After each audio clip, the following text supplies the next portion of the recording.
You gotta learn to love every condition. Buttery feeling, sandier snow, champagne powder, pretty styrofoamy, rattly, bulletproof ice.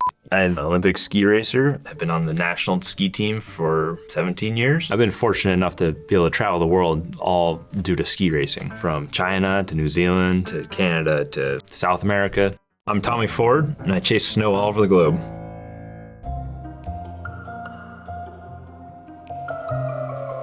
So the World Cup hills we have in the US are Beaver Creak. That's probably one of my favorite hills. I've actually won there, which is fun.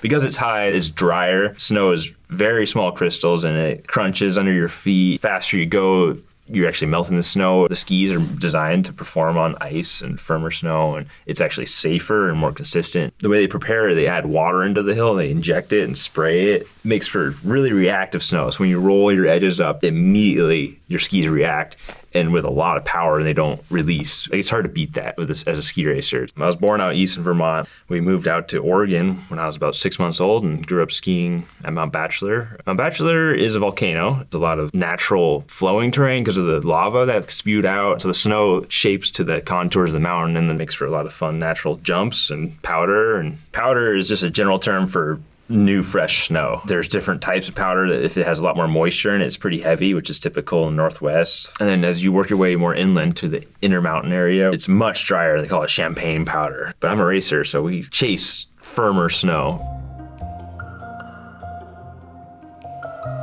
Alta Badia is set into the Dolomites, different than the Alps, different than the Rockies. It's just more vertical walls. It's a cool contrast, like white snow, reddish Dolomites.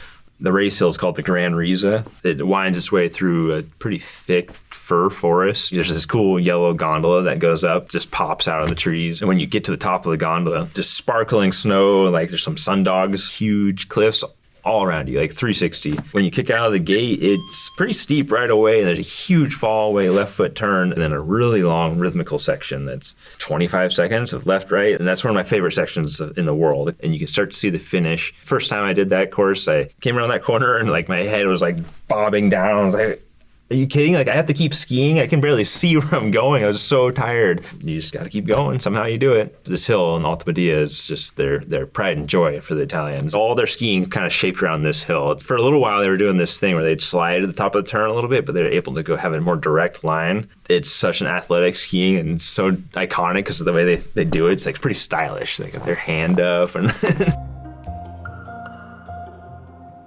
When we went to Japan, we raced in Naeba. It snowed a ton while we were there. Like, you can hear it as it hits your body when you're skiing through it. It's like the crystals just like bouncing off you. So cold and so light and deep. Naeba is a old resort town that has multiple of these massive resorts. Only one of them is up and running. They built them during the ski boom in the 80s. And after that race, I got to travel over to Nozawa Onsen, which was more of a village feel. It's hot springs running through town. That's how they actually clear their roads. They redirect the water, just melts the snow away. That was pretty cool. And then right next to it, they're steaming dumplings on wooden crates and eat delicious food on the side of the hill. Copenhagen.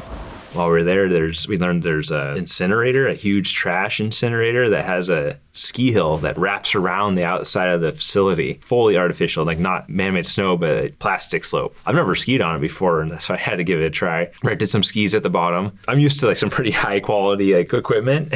I got on those skis and they pointed down this hill. I had no control. Felt like I was gonna slide out, and like I was lucky to stay on my feet for that. It's pretty steep actually at the top of it, and there's like little terrain features in there. Put some like little jibbing boxes for sliding, doing park stuff. I was surprised. You actually need some sharp edges for that. We flew into Beijing during COVID. For a little while, I was quarantined in a village below the ski area. But once you take the bus up to the athlete village, there's no natural snow around. It's freezing though, like -40 at times. So cold, very little snow, no moisture. Artificial snow from top to bottom, like 6 or 8 trails. It was kind of strange to see this white ribbons all over this mountain. So that snow was the most unique snow I've skied on ever. It was like styrofoam, so strange.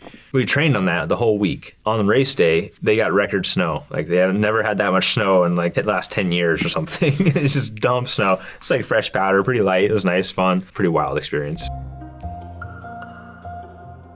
We had the 2018 Olympics in PyeongChang, South Korea. And man, was it cold. South Korea was cold. It was strange in that it created like a drier snow for some reason. We would train at the Haiwon Resort in South Korea. It's like permanent netting along these trails, so you can't really leave the trails. There's tons of people skiing and snowboarding. You could see everyone was working on their technique. The Koreans are really good at stable upper body. So they have their arms out like this. That's where a lot of times you see like the French like this, or Americans kind of low hands. They're like up here and they're ripping perfect arcs all the way down. They're very disciplined in that. And the snowboarders too were carving. It's all about carving and clean turns. Germany for skiing is low altitude and usually pretty wet. It's pretty rare when we have good snow in Germany, but the Germans love their ski racing. It's one of the biggest markets in the world for spectators. They love watching. We race primarily in Garmisch, which has the Zugspitze, a big peak in the background of the town. And there's a U.S. Army base there, which is kind of fun for us. We spend so much time in Europe. We can go visit and like do laundry and like eat some chicken wings. Snow can be pretty sloppy. It can be spraying all around you, and larger crystals that are rotten, so they don't stick together that well. It's kind of like ski on ball bearings. We call it rotten because when you step on it, it breaks and like your boots sink in or your skis sink in. It feels pretty rotten to ski on if you're trying to do like a nice clean racing arc. But if you're just free skiing, there is a way to ski that is actually kind of in the spring, like the snow melts and the crystals become looser and you kind of smear your way down the hill and it's like a lot more like buttery feeling, and you call that corn skiing or corn o'clock. Let's go out and ski. Gotta learn to love every condition. We have a World Cup in Val-D'Isère, France. It's one of the most challenging courses for GS. It's steep.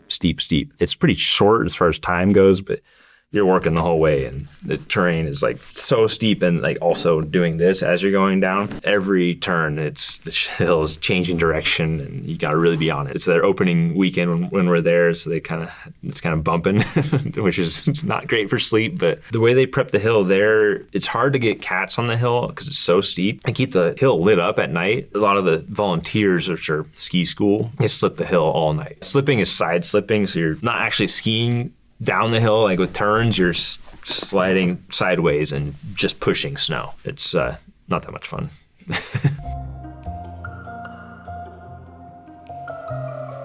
Skied in Formigal, Spain, right on the border of Andorra and France. We had World Juniors there, big downhill jump. It was kind of spring, warm snow, refreeze. Refreeze snow is where it's like pretty warm during the day and colder at night, and usually clearer at night. So the snow freezes at night, and then during the day it slowly warms up. These European winters are so warm it's becoming more and more common, like sharp little ridges and just different terrain. When you look at it, it looks like a coral reef kind of. It's more rattly, a little rougher and sharp.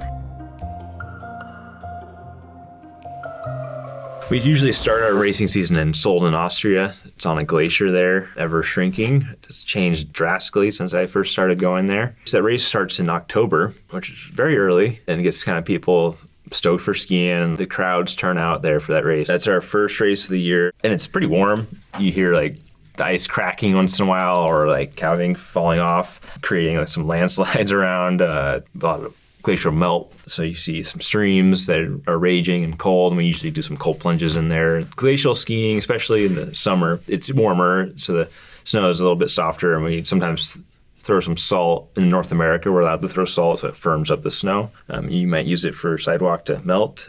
It does raise the melting temperature, so it actually freezes on top. Makes it better for us. In Europe, you can't use salt on most of the glaciers for environmental reasons. Looser snow scrapes off, and you get down to glacial ice, which is kind of rugged ice. Then that has like a bunch of little pebbles in it too, and dust, which really chews up the skis and makes it really tough to maintain a good edge. You got to tune your skis every day there. Argentina, Ushuaia, the end of the world, southernmost tip of South America. The ski area is Cerro Castor. It's dark. The sun comes up for a little while, and it's like kind of low angle, so it's pretty shady, and the snow can be pretty moist, a lot of humidity down there, and it can rain kind of out of nowhere. Because of that rain, it creates this natural injection. It makes some hard snow, and once we get that, like this year, it sounds like it rained, it froze, and they didn't touch the hill, so it became rattly. It makes it pretty real for training, and a lot of European teams come down there because it's actually somewhat close for Europe. But the weather is definitely a little tricky down there. It's more volatile. Swiss Alps, you can't really go wrong in Switzerland. Mountain ranges for miles and miles. We have a couple different World Cup races there, and we have a GS and slalom race that's kind of a lower key area. You don't hear about it as much as like the Matterhorn or Wengen. Just as beautiful, I think. It's a little lower elevation, really fun terrain. More rolling hills, and there's like a delicious pasta hut in the middle of this valley where you can see everything. You feel like you're a little more in the wilderness, whereas a lot of Europe has a developed feel. With Switzerland, you can get a little bit further out there and see less development. Another Southern Hemisphere stop for us. Full on winter down there from May through the end of September. We typically travel to the South Island, fly into Queenstown, and go to a handful of resorts. We usually start up at Lake Takapō. There's a small family hill there called the Round Hill. We actually do train on these moderate to easier hills, so we actually like really hone in our technique. And Round Hill's a great spot for that. Really nice terrain. It is called the land of the long white cloud. A little foggy. It's pretty low altitude. The mountains aren't too tall, but they are dramatic. They call them the Remarkables or Southern Alps. And when you look from the valley floor up at the ski area, there's a distinct snow line. It's kind of lush, rainforest look of fir trees or some rolling hills. And then above that is just white because the freezing temperature is right there. Growing up, it's a little colder up in Canada, so we'd drive up to Banff, do a Thanksgiving camp up at Mount Norquay. It was dark and cold, and we could get on snow earlier than we could down in Oregon. It's just beautiful up there in those Canadian Rockies. As I got older, we started racing World Cups in Lake Louise, not far from Banff. It's cold that time of year, -40, like freezing. So the snow is actually pretty friendly. It's not too reactive and kind of fresh, slippery snow. Like in Whistler, snow can be warm and wet, similar to like northern Washington, but they get a ton of snow. Whereas like in Alberta, Panorama, those resorts are colder, darker, better for racing. But man, some of those days in Panorama, you could only be out for a run or two before you had to go in and like warm your feet up. Otherwise, you're getting frostbite. You got to learn to love every condition, and that's part of skiing. With racing in particular, you got to show up and race on any of the snow conditions. And of course, you have an ideal snow that you love to ski on. It's not always bluebird and beautiful, but there is still a joy in being out in the rain, slush. Like the snow is actually pretty fun and forgiving. It's just like maybe getting a little wet, just dress for it and you'll be fine.